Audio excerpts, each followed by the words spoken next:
श्रावण माह माहात्म्य 16वां अध्याय। शीतला सप्तमी व्रत का वर्णन तथा व्रत कथा। ईश्वर बोले, हे सनत कुमार, अब मैं शीतला सप्तमी व्रत को कहूंगा।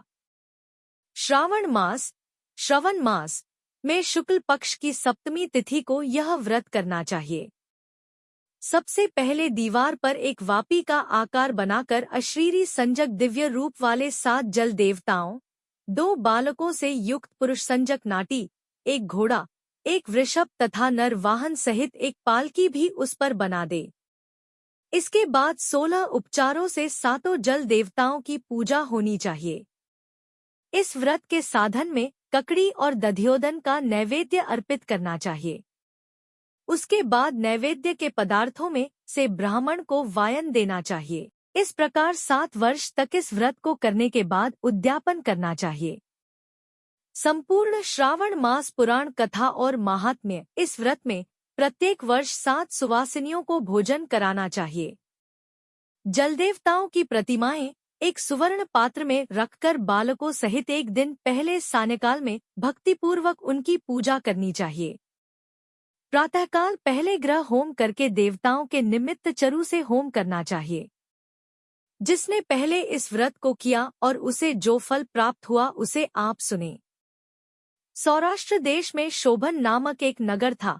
उसमें सभी धर्मों के प्रति निष्ठा रखने वाला एक साहूकार रहता था। उसने जलरहित एक अत्यंत निर्जन वन में बहुत पैसा खर्च करके शुभ तथा मनोहर सीढ़ियों से युक्त, पशुओं को जल पिलाने के लिए सरलता से उतरने चढ़ने योग्य, दृढ़ पत्थरों से बंधी हुई तथा लंबे समय तक टिकने वाली एक बावली बनवाई। उस बावली के चारों ओर थके राहगीरों के विश्राम के लिए अनेक प्रकार के वृक्षों से शोभायमान एक बाग लगवाया, लेकिन वह बावली सूखी ही रह गई और उसमें एक बूंद पानी नहीं आया। साहूकार सोचने लगा कि मेरा प्रयास व्यर्थ हो गया और व्यर्थ ही धन खर्च किया। इसी चिंता में विचार करता हुआ वह साहूकार रात में वहीं सो गया। तब रात्रि में उसके स्वप्न में जल देवता आए और उन्होंने कहा कि हे धनद, जल के आने का उपाय तुम सुनो।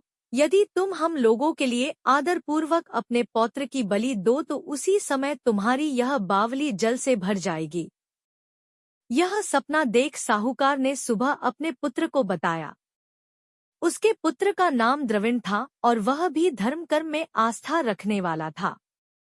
वह कहने लगा, आप मुझ जैसे पुत्र के पिता है। यह धर्म का कार्य है। इसमें आपको ज्यादा विचार ही नहीं करना चाहिए। यह धर्म ही है जो स्थिर रहेगा और पुत्र आदि सब नश्वर है। अल्प मूल्य से महान वस्तु प्राप्त हो रही है, अतः यह क्रय अति दुर्लभ है। इसमें लाभ ही लाभ है। शीतांशु और चंडाशु ये मेरे 2 पुत्र हैं। इनमें शीतांशु नामक जो ज्येष्ठ पुत्र है उसकी बलि बिना कुछ विचार किए आप दे दे, लेकिन पिताजी घट की स्त्रियों को यह रहस्य कभी ज्ञात नहीं होना चाहिए। उसका उपाय यह है कि इस समय मेरी पत्नी गर्भ से है और उसका प्रसवकाल भी निकट है, जिसके लिए वह अपने पिता के घर जाने वाली है। छोटा पुत्र भी उसके साथ जाएगा। हे तात, उस समय यह कार्य निर्विघ्न रूप से संपन्न हो जाएगा। पुत्र की यह बात सुनकर पिता उस पर अत्यधिक प्रसन्न हुए और बोले, हे पुत्र, तुम धन्य हो और मैं भी धन्य हूँ जो कि तुम जैसे पुत्र का मैं पिता बना।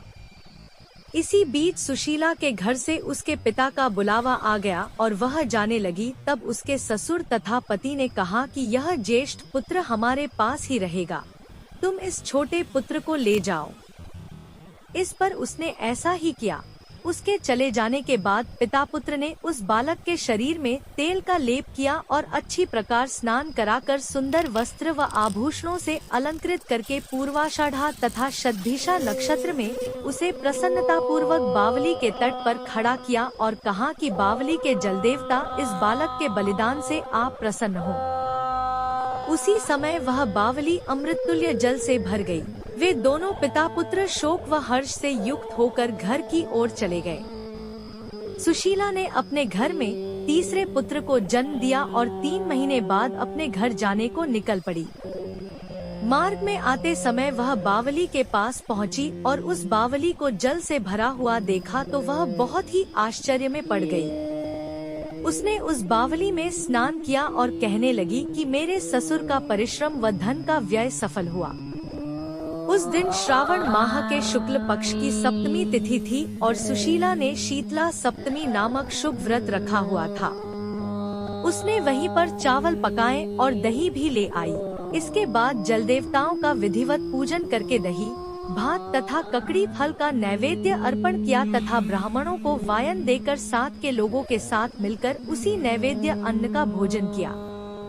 उस स्थान से सुशीला का ग्राम 1 योजन की दूरी पर स्थित था।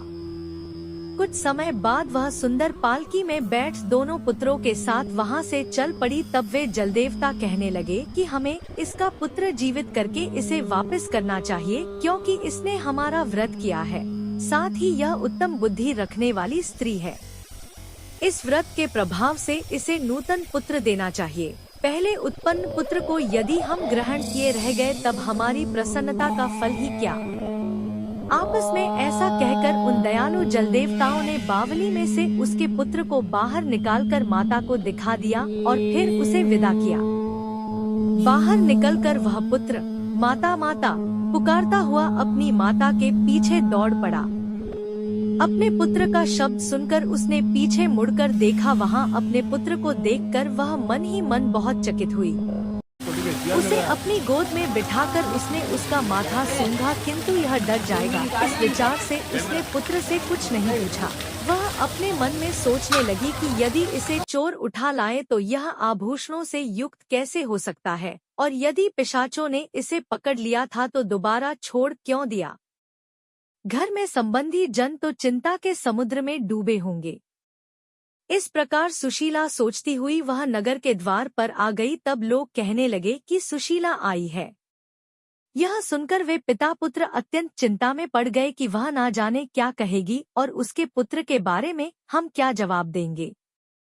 इसी बीच वह तीनों पुत्रों के साथ आ गई। तब ज्येष्ठ बालक को देखकर सुशीला के ससुर तथा पति घोर आश्चर्य में पड़ गए और साथ ही बहुत आनंदित भी हुए। वे कहने लगे, हे शुचिस्मिते, तुमने कौन सा पुण्य कर्म किया अथवा व्रत किया? हे भाभी, तुम पतिव्रता हो और इस शिशु को मरे हुए और तुमने इसे प्राप्त कर लिया और वह बावली के जल से परिपूर्ण है। तुम एक पुत्र के साथ अपने पिता के घर गई, लेकिन वापस तीन पुत्रों के साथ आई हो।